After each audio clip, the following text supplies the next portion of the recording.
played an important role in preserving the white rhino from extinction. Though breeding rhino in captivity is notoriously difficult, in the 1980s the park successfully bred 8 calves.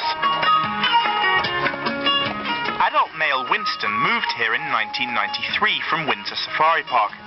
It was hoped that he would carry on the breeding tradition, but sadly, Winston never mated. Okay, let's see what he does. Recently, we saw keepers introduce him to a new female, Marashi. Oh, here we go. Wow. Wow, what a reaction. But though they hit it off at first, so far romance has not blossomed. Now Winston's 39 years old, and his time is running out. To maintain genetic diversity among rhino, it's important to preserve Winston's bloodline. So, head warden Keith Harris has decided to try a new experiment: artificial insemination for rhinos. It's quite important that we do use genes or blood from him within the captive breeding population. So, if this works, it'll be very good. And Winston will have left us with something, when he goes to where all the rhinos go or end up. Last year, a veterinary team from the Berlin Institute for Zoo and Wildlife Research, who are pioneering artificial insemination for rhinos, came to Longleat to see if Winston's sperm was healthy enough to use. To everyone's delight, tests showed that Winston's sperm is very potent indeed. Now, the Berlin team has come back to take another sample and try to implant it into a rhino cow.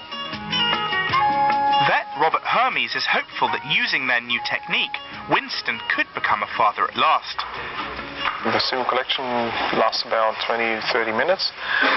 We'll look at what we have and then pack up as quickly as we can and drive up to the West Midland Safari, where 2 females are waiting to be inseminated.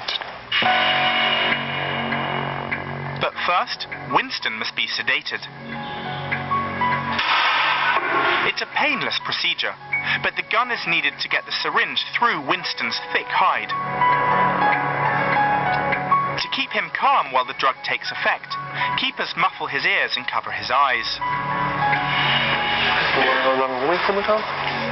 Once Winston's unconscious, the team will have to move very fast, so that he remains sedated for as little time as possible.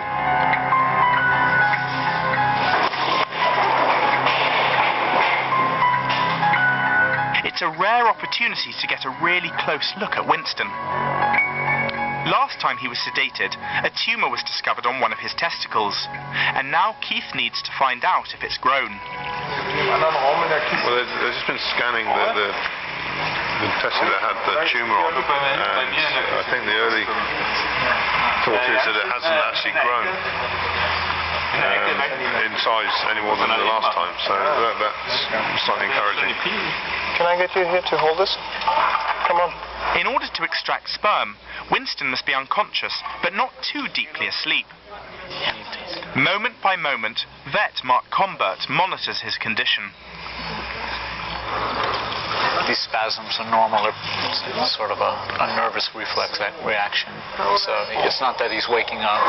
It's just gets a bit stimulated. It looks painful, but actually this procedure is far from unpleasant for Winston. The Berlin vets have successfully used artificial insemination with elephants in the past, but not as yet with rhino. If this new technique works, it will be a world first.